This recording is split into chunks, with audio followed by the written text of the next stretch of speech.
Hace más de 2000 años, un hombre cambió para siempre la forma en que entendemos la salud y la enfermedad. Su nombre fue Hipócrates. No fue un dios, ni un mito, sino un médico real, que rompió con la magia y los conjuros para dar paso a la razón y a la ciencia. Hoy, lo recordamos como el padre de la medicina racional. Pero, ¿quién fue realmente este hombre? ¿Un sabio visionario? ¿O un mito construido por la historia? Episodio 1. Hipócrates, el padre de la medicina racional. La cámara se posa sobre el mar Egeo al amanecer, olas perezosas, bruma tenue y la silueta de una isla recortada contra el cielo. Un pueblo de casitas blancas, la luz que atraviesa callejuelas, una escuela bajo la higuera. Allí nace la historia que escucharemos, la de un hombre que, en pleno siglo V antes de nuestra era, intentó separar la enfermedad del capricho divino y la llevó al terreno de la observación y la razón. Hipócrates habría nacido, según las tradiciones, alrededor del año 460 antes de nuestra era, en una familia vinculada a la medicina y, quizá, a la estirpe de los Asclepíadas, que se consideraban descendientes del dios Asclepio. La medicina en Cos no era un oficio marginal, era parte del tejido social. Allí, entre salinas y huertos, el joven Hipócrates aprendió a mirar el cuerpo y sobre todo, a escuchar. Su formación fue práctica y austera. Aprendió de su padre y de los maestros locales, anatomía de campaña, remedios de herbolario, vendajes y procedimientos simples. Pero más que recetas, aprendió un método: observar primero, teorizar después. Esa máxima, sencilla y decisiva, marcará toda su obra. No buscó milagros, buscó constancia. Hipócrates no fue un hombre encerrado en un templo, fue un médico itinerante. Viajó por las polis griegas, prestando ayuda en aldeas, villas y ciudades, y dejó en cada lugar la huella de su práctica, registros de casos. Observaciones sobre brotes epidémicos y un énfasis en la relación entre el clima, la dieta y la enfermedad. Sus desplazamientos coincidieron con un mundo en guerra. La guerra del Peloponeso, que estalló en el año 431 antes de nuestra era, convirtió a las ciudades en focos de epidemias y le dio a la clínica un campo de pruebas duro e inevitable. Hasta entonces, muchas sociedades interpretaban la enfermedad como castigo o posesión. Hipócrates dijo otra cosa: la enfermedad tiene causas naturales. No era herejía tanto como práctica, buscar causas en la dieta, en el clima, en la ocupación. Observa el cuerpo, parecía decir, no invocas dioses. Ese giro epistemológico convertiría la medicina en una disciplina dependiente de la experiencia y la razón. El método que define a Hipócrates no es una fórmula misteriosa, es cotidiana y exigente. Recolectar síntomas, relacionarlos entre sí, seguir la evolución temporal, muy importante, pronosticar, decir qué es probable que ocurra si no se actúa. Para Hipócrates, el pronóstico era central, más que curar siempre, el médico debía orientar, consolar y preparar al enfermo y a la familia para lo que venía. Esa honestidad clínica es el corazón de su ética. Los textos que se atribuyen a la tradición hipocrática, reunidos en lo que llamamos el corpus hipocrático, muestran casos clínicos donde la paciencia es herramienta. Se describen fiebres, heridas, fracturas y crisis convulsivas. Las recetas son sencillas: reposo, dieta adecuada, vendajes limpios y, cuando era necesario, intervenciones quirúrgicas prudentes. No hay promesas de milagro, hay procedimientos repetibles. Hipócrates articuló también una ética práctica: la confidencialidad, el respeto por la vida, la moderación en los remedios. Aunque el famoso juramento hipocrático que todos hemos leído tiene problemas de autoría, es probablemente un texto posterior atribuido a la escuela. En esencia refleja valores que él promovió: no hacer daño, priorizar el bienestar del enfermo y ejercer la medicina con humildad. Ese axioma ético permanecerá como marca indeleble. En tiempos de Hipócrates, la cirugía existía, pero era peligrosa. Aún así, él practicó técnicas de drenaje, cauterización y reducción de fracturas. La novedad era el criterio: operar solo cuando la indicación era clara, sostener que la intervención debe estar guiada por la observación y no por el arrojo. Esa prudencia redujo daños y salvó vidas, y dio al oficio médico una reputación basada en la competencia, no en la audacia. Para Hipócrates, la salud era equilibrio, del cuerpo, de la dieta, del entorno. Por eso, muchos tratamientos eran regímenes: cambiar el aire, la alimentación, la actividad física. Los médicos hipocráticos prescribían sin descuidar la cotidianeidad: la cama, el alimento y la palabra curativa eran parte del remedio. La terapia era, en definitiva, una estrategia integral. No todos recibieron bien su giro racional. En muchas polis, curanderos religiosos y adivinos vieron en la medicina hipocrática una amenaza a su autoridad. Se enfrentaron discursos, la tradición mágica contra la observación clínica. Hipócrates actuó, más que por polémica, con persistencia pragmática, donde se aplicaba su método, la práctica demostraba resultados, donde no, la incertidumbre y el miedo continuaban alimentando las supersticiones. Las grandes epidemias del siglo V antes de nuestra era, incluida la terrible peste que azotó Atenas hacia el año 430 antes de nuestra era durante la Guerra del Peloponeso, fueron, paradójicamente, escenarios donde la medicina hipocrática mostró su fuerza y sus límites. Describir la evolución de las fiebres, comparar cuadros y registrar tasas de mortalidad fue trabajo clínico que permitió, con el tiempo, entender patrones. La epidemia fue clase y prueba a la vez. Hipócrates no solo fue médico solitario, creó escuela. Sus discípulos recopilaron casos, pulieron técnicas y escribieron textos que circularon por siglos. Sin embargo, muchas preguntas quedan abiertas. ¿Qué le pertenece realmente del corpus hipocrático? ¿Cómo pasó de ser médico a símbolo? En el próximo episodio seguiremos su influencia, la construcción del legado, la redacción de los textos, la atribución del juramento y la forma en que la tradición hipocrática llegó hasta nosotros. Episodio 2. Hipócrates, el padre de la medicina racional. Corpus hipocrático. Los discípulos de Hipócrates conservaron sus enseñanzas en textos que, durante siglos, se recopilaron y multiplicaron. Más de 70 escritos conforman lo que hoy llamamos el corpus hipocrático. No todos son de su puño y letra, algunos son obra de sus seguidores, otros, de generaciones posteriores. Pero en su conjunto transmiten un espíritu común, la observación, la descripción, la prudencia. A través de ellos, la voz de un médico del siglo V antes de nuestra era viaja hasta nuestros días. Entre los textos destacan los aforismos, una serie de frases breves y memorables: la vida es corta, el arte largo, la ocasión fugaz, la experiencia engañosa, el juicio difícil. También los tratados sobre las aires, aguas y lugares, donde se conecta el clima con la salud, y los escritos quirúrgicos, que instruyen sobre fracturas, luxaciones y heridas.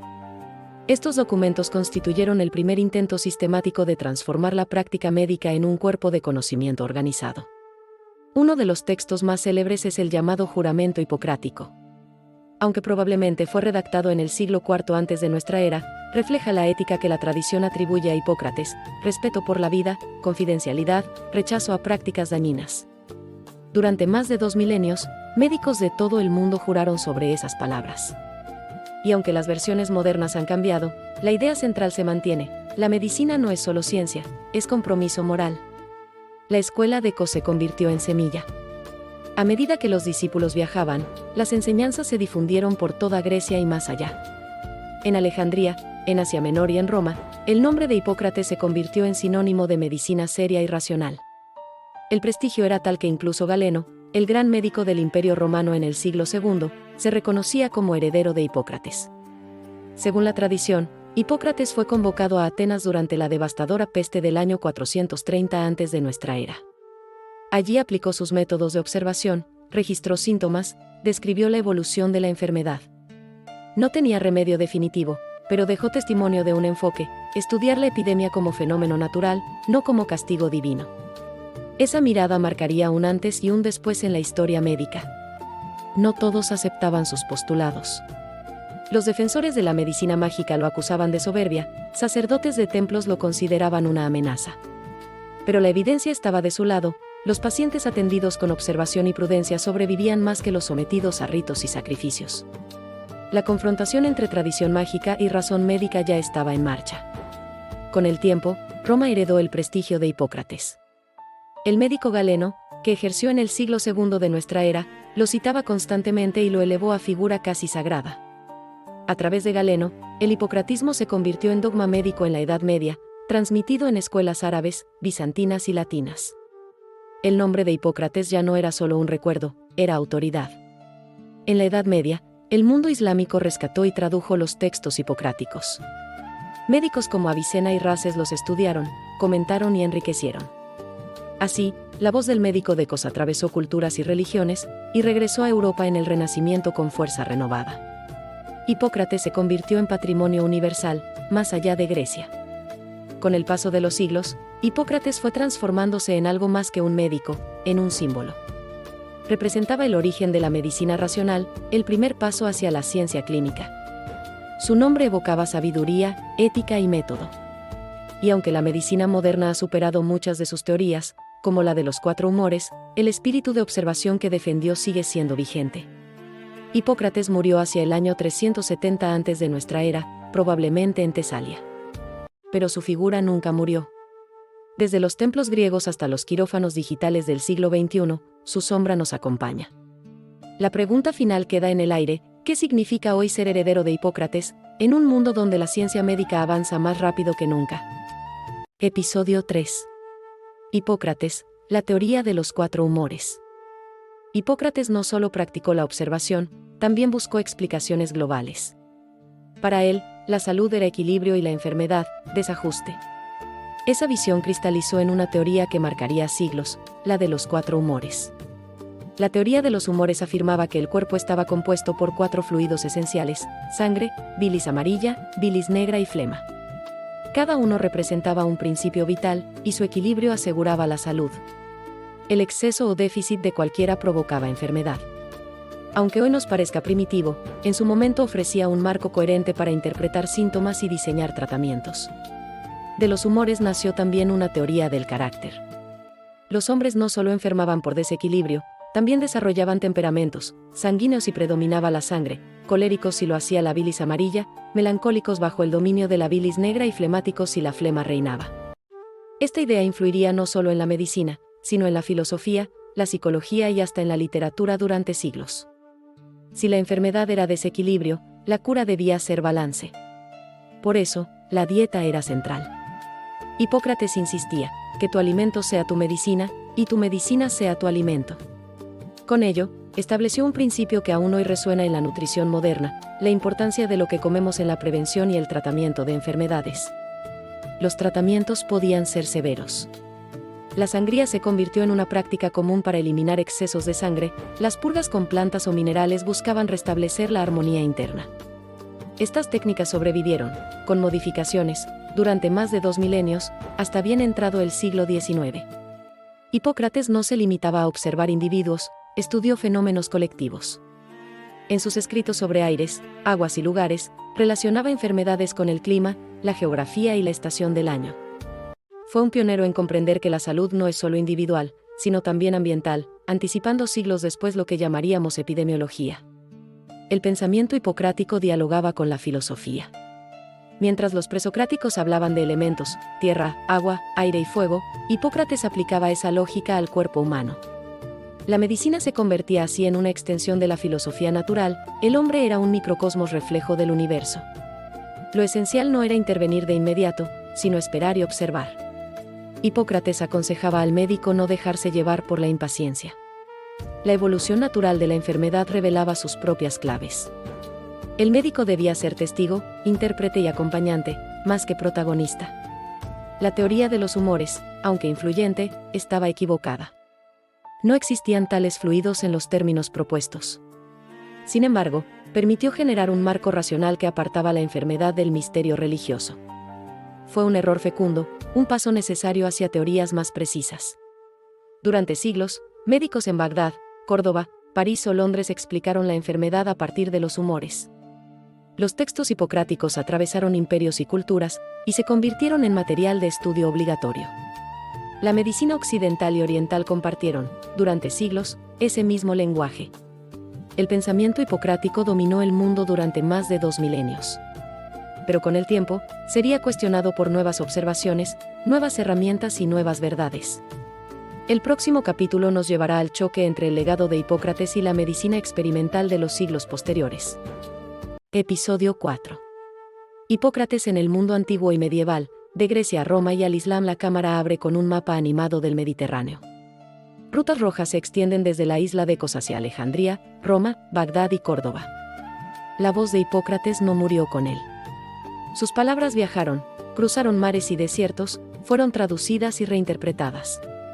Durante más de 1500 años, la medicina fue, en gran parte, una prolongación de su pensamiento. Tras la muerte de Hipócrates en el siglo IV antes de nuestra era, sus discípulos y seguidores preservaron sus escritos. En la Biblioteca de Alejandría, Fundada en el siglo III antes de nuestra era, los textos hipocráticos se recopilaron y copiaron. Allí, médicos como Herófilo y Erasístrato dialogaron con las ideas de Hipócrates, abriendo paso a la anatomía y la fisiología experimental. Cuando Roma heredó la tradición griega, adoptó a Hipócrates como símbolo de sabiduría médica. En los siglos I y II de nuestra era, médicos romanos citaban sus textos para legitimar su práctica. El más influyente, Galeno de Pérgamo, lo llamó el maestro de todos los médicos. Galeno reinterpretó la teoría de los humores y la fusionó con su propio sistema, creando una ortodoxia que dominaría la medicina europea durante más de 1000 años. En Roma, el corpus hipocrático se convirtió en base de estudio. Galeno escribió comentarios extensos sobre sus tratados, consolidando el hipocratismo como dogma. Los médicos romanos aprendían primero a recitar los aforismos antes de atender pacientes. Hipócrates se transformó en una figura casi sagrada, un hombre invocado antes de iniciar cualquier tratamiento. Con la caída de Roma, el conocimiento médico pasó a los monasterios europeos. Monjes copistas preservaron fragmentos del corpus hipocrático.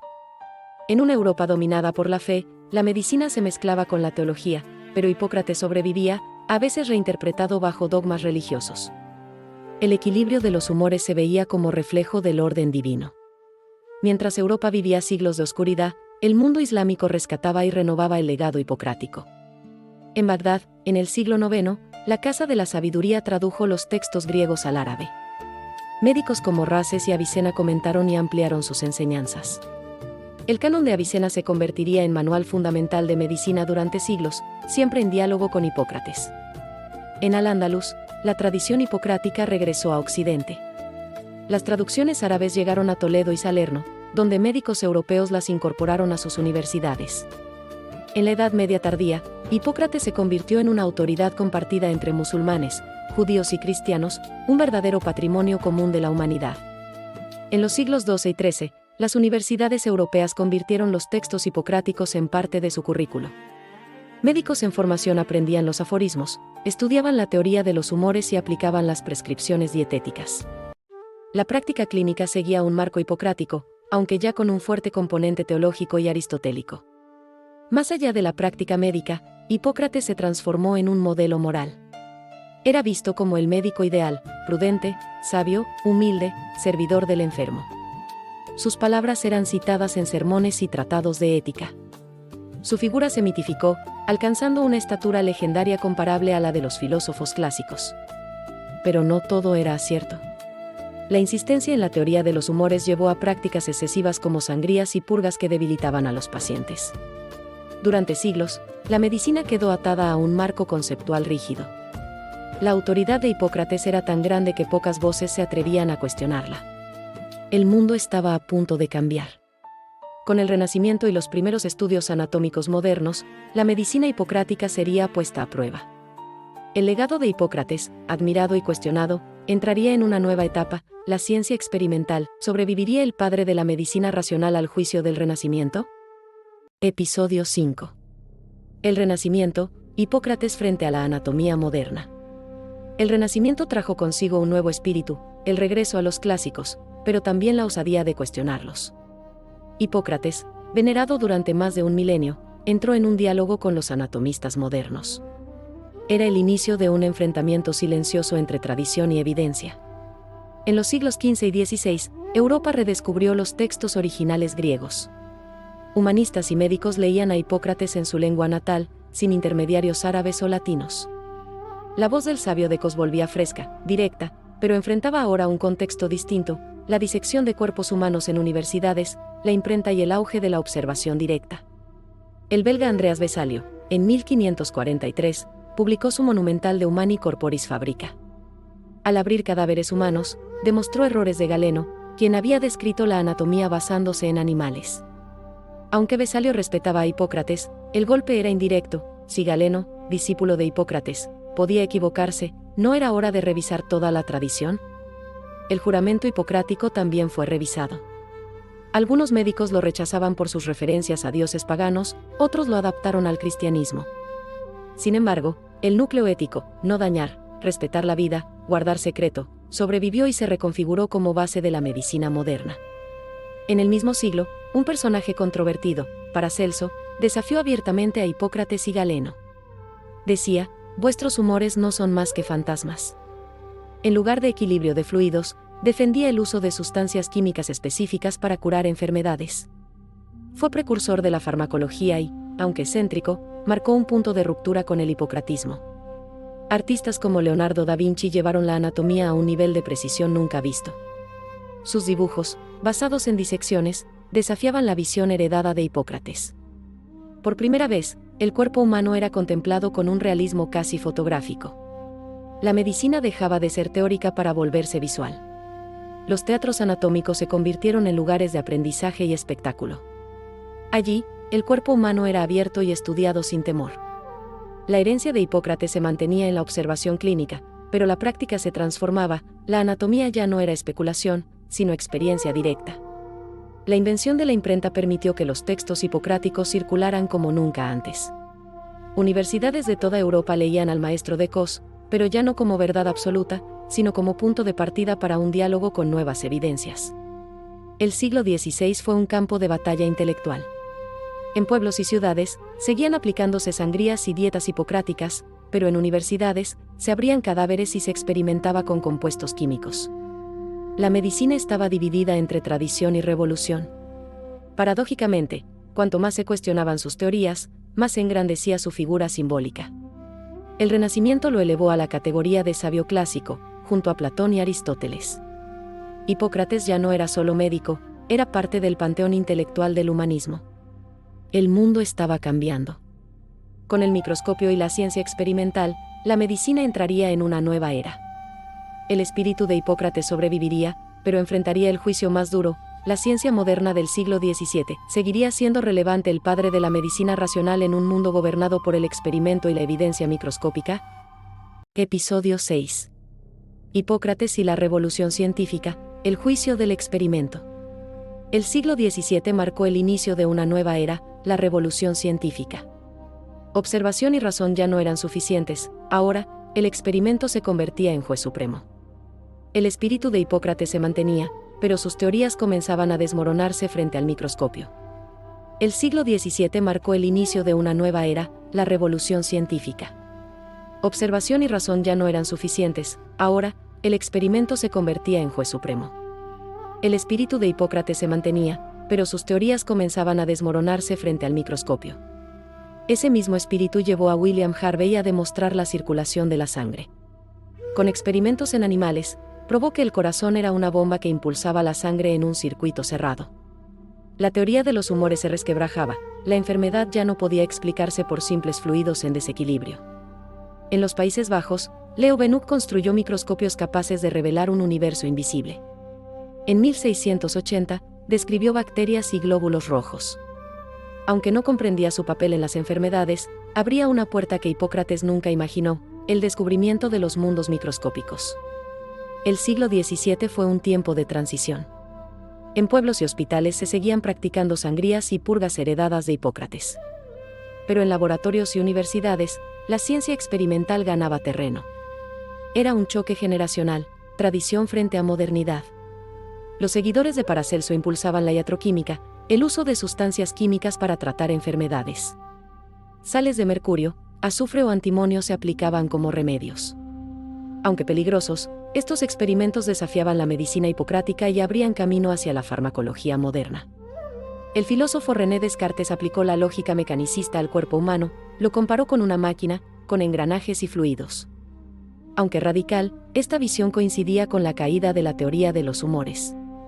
La medicina abandonaba el simbolismo y abrazaba la mecánica. El siglo XVII también vio nacer nuevas instituciones, hospitales más organizados, con médicos residentes y registros clínicos. La observación hipocrática se mantenía, pero ahora se acompañaba de protocolos y organización. La medicina se institucionalizaba. A pesar de las críticas, Hipócrates no desapareció. Su nombre seguía invocado en juramentos, su ética se enseñaba en las aulas y sus máximas circulaban como proverbios. Pero su rol era cada vez más simbólico: el padre venerado, no el maestro incuestionable. Con el siglo XVIII llegó la Ilustración. La medicina se volvería aún más analítica, más clínica, más experimental. ¿Qué lugar tendría Hipócrates en un mundo dominado por la razón ilustrada y las primeras teorías científicas de la enfermedad? Episodio 7. La Ilustración, Hipócrates en la era de la clínica. La Ilustración trajo un nuevo espíritu, el de la razón aplicada a todos los campos del saber. La medicina se reorganizaba, y los hospitales se convirtieron en laboratorios vivos. Hipócrates seguía presente, pero ahora debía medirse frente a la ciencia clínica. El hospital se transformó en espacio de observación sistemática. Los médicos registraban síntomas, evolución y resultados de tratamientos. El método clínico, inspirado en la observación hipocrática, renacía, pero con un rigor estadístico y experimental propio de la época ilustrada. Con su obra De Sedibus et Causis Morborum, Morgagni dio un golpe decisivo, vinculó las enfermedades con lesiones concretas en órganos y tejidos. La teoría de los humores quedaba definitivamente sepultada. La medicina se desplazaba del equilibrio general al estudio específico de órganos. Los médicos empezaron a usar estadísticas para comparar tratamientos y resultados. La observación hipocrática se combinaba ahora con números y patrones. Era la semilla de la medicina basada en la evidencia. En París, hospitales como el Hôtel Dieu se convirtieron en centros de enseñanza. El estudiante debía ver, escuchar, tocar. La clínica hipocrática, centrada en la observación del paciente, se transformaba en una disciplina universitaria y moderna. La medicina no estaba aislada. Dialogaba con la filosofía de la Ilustración, la idea de progreso, de razón universal, de que todo puede ser comprendido. Hipócrates era citado como ejemplo de sabiduría antigua, pero los ilustrados ya no lo seguían ciegamente, lo consideraban un precursor, no una autoridad absoluta. Con el estetoscopio, el cuerpo habló de nuevas formas. El médico ya no solo escuchaba las palabras del enfermo, como en la tradición hipocrática, sino también los sonidos internos de su organismo. El oído se convertía en herramienta científica. Los médicos de la Ilustración leían sus aforismos con respeto, pero ya no como dogma. Veían en él a un pionero de la observación, un modelo de ética y prudencia. Hipócrates sobrevivía como inspiración, no como explicación de la enfermedad. Los médicos de la Ilustración leían sus aforismos con respeto, pero ya no como dogma. Veían en él a un pionero de la observación, un modelo de ética y prudencia. Hipócrates sobrevivía como inspiración, no como explicación de la enfermedad. En medio de los cambios, la ética hipocrática seguía viva. El deber de cuidar, de no dañar, de respetar al enfermo, se mantenía como faro moral en una medicina cada vez más técnica. El siglo XIX traería un terremoto, la teoría microbiana de la enfermedad. Pasteur, Koch y otros revelarían un enemigo invisible que Hipócrates nunca pudo imaginar. ¿Resistiría el legado del padre de la medicina racional frente al descubrimiento del mundo de los microbios? Episodio 8. Del mundo de los microbios a la medicina contemporánea, el eco eterno de Hipócrates, el siglo XIX revolucionó la medicina con un descubrimiento que Hipócrates jamás pudo prever, el mundo de los microbios. El viejo lenguaje de los humores quedó relegado, pero su espíritu de observación y ética sobrevivió, transformándose en cimiento de la medicina moderna. Louis Pasteur demostró que microorganismos invisibles causaban enfermedades. La teoría germinal demolió las últimas sombras de la tradición hipocrática de los humores. Era el inicio de una guerra sin tregua contra bacterias y virus. Con los postulados de Koch, la medicina encontró un método para identificar con precisión los agentes de cada enfermedad. El espíritu racional de Hipócrates sobrevivía, pero ya no en metáforas, sino en pruebas científicas verificables. El siglo XIX trajo los primeros fármacos sintetizados y estandarizados. Los médicos ya no dependían solo de hierbas o dietas, sino de compuestos químicos medidos y reproducibles. La medicina entraba en la era industrial. Gracias a la antisepsia y la anestesia, la cirugía dejó de ser un acto brutal y mortal. La precisión reemplazó al sufrimiento, y la esperanza sustituyó al terror. La visión hipocrática del cuidado del paciente se renovaba en un entorno más seguro. Después de los horrores de los experimentos médicos nazis, el juramento hipocrático inspiró nuevas declaraciones de bioética, el Código de Nuremberg en 1947, la Declaración de Helsinki en 1964. La voz de Hipócrates, siglos después, seguía recordando que la medicina sin ética es un peligro. Hoy, la medicina combina genética, inteligencia artificial y nanotecnología. Pero en cada consulta, en cada mirada entre médico y paciente, resuena la enseñanza hipocrática: escuchar, observar, cuidar. Más de 2 milenios después, los nuevos médicos aún pronuncian un juramento inspirado en el suyo. Aunque las palabras han cambiado, el compromiso es el mismo: servir a la vida, proteger al enfermo, no dañar. Hipócrates dejó de ser un hombre para convertirse en mito. El sabio Deco sigue vivo, no en los humores que propuso, sino en la idea de que la medicina debe unir ciencia y humanidad. La historia ha cambiado, los cuerpos se han abierto, los microbios revelados, los genes descifrados. Pero el mensaje esencial de Hipócrates sigue vigente: la medicina no es solo ciencia, es también arte, cuidado y ética. Y mientras exista la humanidad, la voz del padre de la medicina racional seguirá resonando en cada hospital, en cada consulta, en cada acto de compasión. Hipócrates nos dejó un legado inmortal: la idea de que la enfermedad tiene causas naturales y que la observación es el camino hacia la cura. Su nombre quedó grabado en la historia, pero su verdadero rostro sigue envuelto en sombras. ¿Cuánto de lo que creemos saber sobre él es ciencia, y cuánto es mito? En el próximo capítulo viajaremos más allá de Hipócrates, hacia quienes continuaron y desafiaron su legado, y descubriremos cómo la medicina, de la mano de Galeno, alcanzaría nuevas alturas en el corazón del Imperio Romano. Si te gustó este video, compártelo con alguien que ame la historia y la ciencia, dale like y suscríbete al canal para no perderte el próximo episodio. Y recuerda, la información es poder, y la salud, lo más valioso que tenemos. Asterisco.